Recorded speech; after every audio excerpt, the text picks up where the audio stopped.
All right, let's dive right into this. Welcome to our comprehensive 2026 explainer, where we're going to tackle a subject that honestly causes so many of us a ton of stress, but it holds the absolute key to our freedom. Today, we are focusing on how to build rock-solid financial stability, even and especially if you're currently working with a low income. We're going to break down 10 essential budgeting tips tailored specifically for 2026, using real numbers and actionable steps that will completely transform how you view your bank account. Look, we've all been there, right? Every single month, you get your paycheck, and somehow it just mysteriously vanishes before you even realize what happened. You pay your rent, grab some groceries, handle the bills, maybe treat yourself to a couple small things, and suddenly the month isn't even over and you're just staring at your screen wondering, wait, where did it all go? It can feel incredibly overwhelming, kind of like no matter how hard you work, there's just never, ever enough. But we are going to fix that today. Here is our roadmap. We'll cover the vanishing paycheck problem, facing your financial reality, giving every dollar a job, preparing for the unexpected, plugging your money leaks, and finally, how to review, adjust, and succeed. Let's get to it. Starting off with Phase 1, the vanishing paycheck problem. There is this massive, overwhelming assumption out there that budgeting is just for the wealthy, Like, you need to have a lot of money to even bother managing it. But I'm here to tell you that is entirely backward. Budgeting is an incredibly accessible, absolutely vital tool, especially for beginners and especially when things are tight. It is totally valid to feel stressed about money, but we need to quickly pivot to the solution. Budgeting is the key to turning things around. It's how you finally gain control.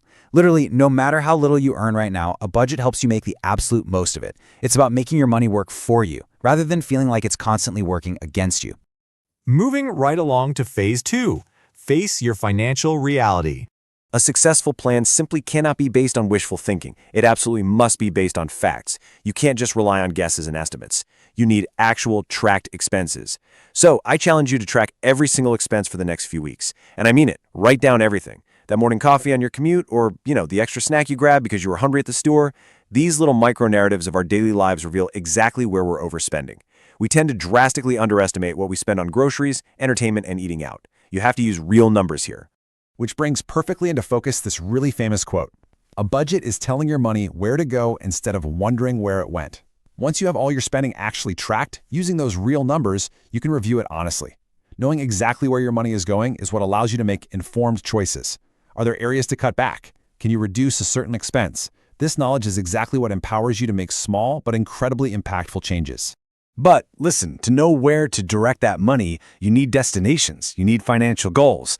As Tony Robbins has noted, setting goals is the very first step in turning the invisible into the visible. So take some time to write down what you actually want to achieve, and crucially, make them realistic and flexible. Life is going to happen, your income might change, or some unexpected expense will pop up out of nowhere. And that's totally fine. Your goals are your destination, and your budget is basically the roadmap that gets you there. If there's a detour, well, you just adjust the route. Okay, Phase 3, give every dollar a job. And this brings us to the real power of zero-based budgeting. Honestly, this concept right here is the secret weapon of the 2026 guide.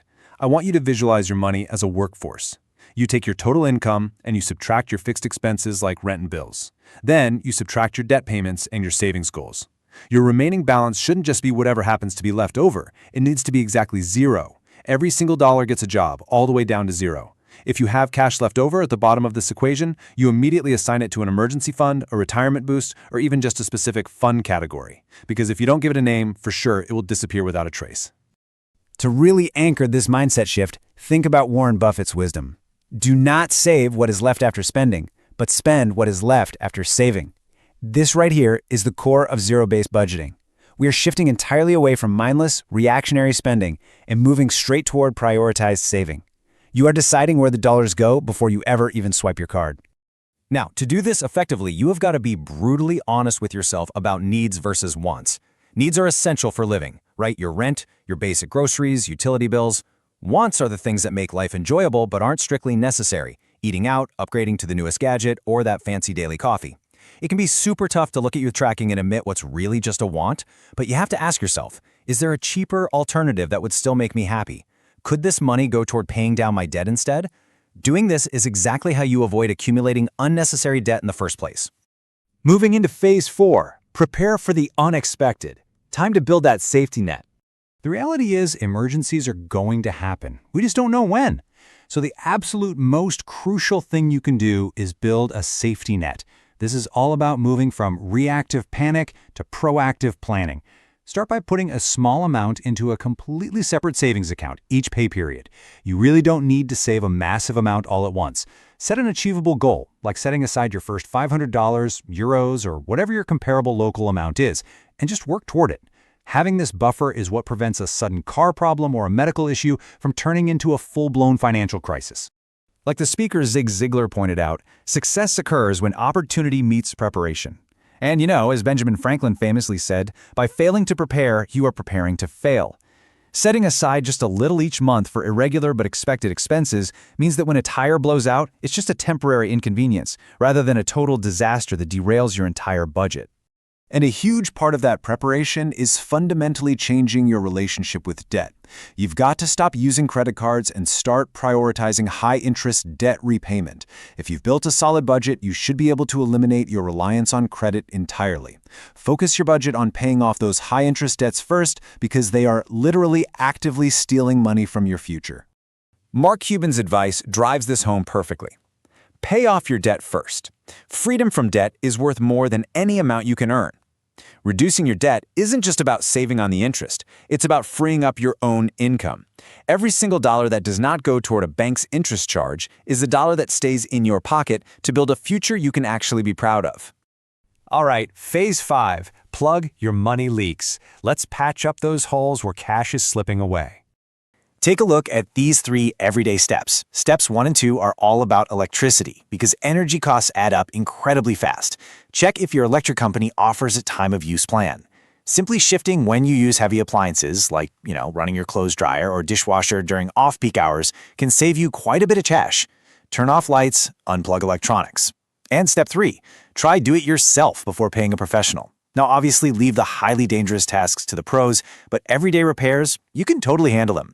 There are countless online videos that can walk you through how to fix a leaky faucet or handle a minor car issue step by step. I actually love this quote from Amy Poehler, who once joked, "I think everybody should have to learn to change their own oil and fix a leaky sink." And it's so true. Even if you don't consider yourself a naturally handy person, starting with these small, basic fixes not only keeps more money in your pocket, but it massively boosts your own confidence. And finally, Phase 6, review, adjust, and succeed. This is our maintenance phase. Honestly, this is the glue that holds the entire 2026 playbook together.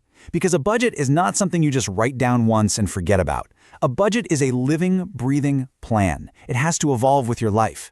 When you're just starting out, you need to review your budget every single month. Check in on it. Make sure your spending actually aligns with the goals you set.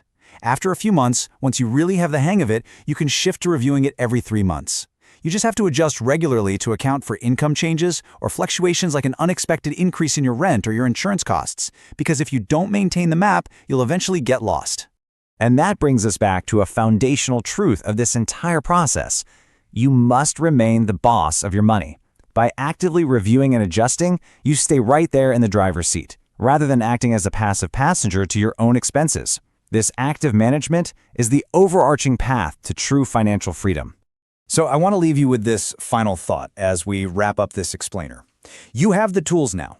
You know how to track your numbers, separate your wants from your needs, build a buffer, and give every single dollar a specific job. The roadmap is right in front of you. So the only question left is, will you tell your money where to go in 2026? Take control of your financial destiny, start tracking today, and I promise you, you will see the stability you've been looking for.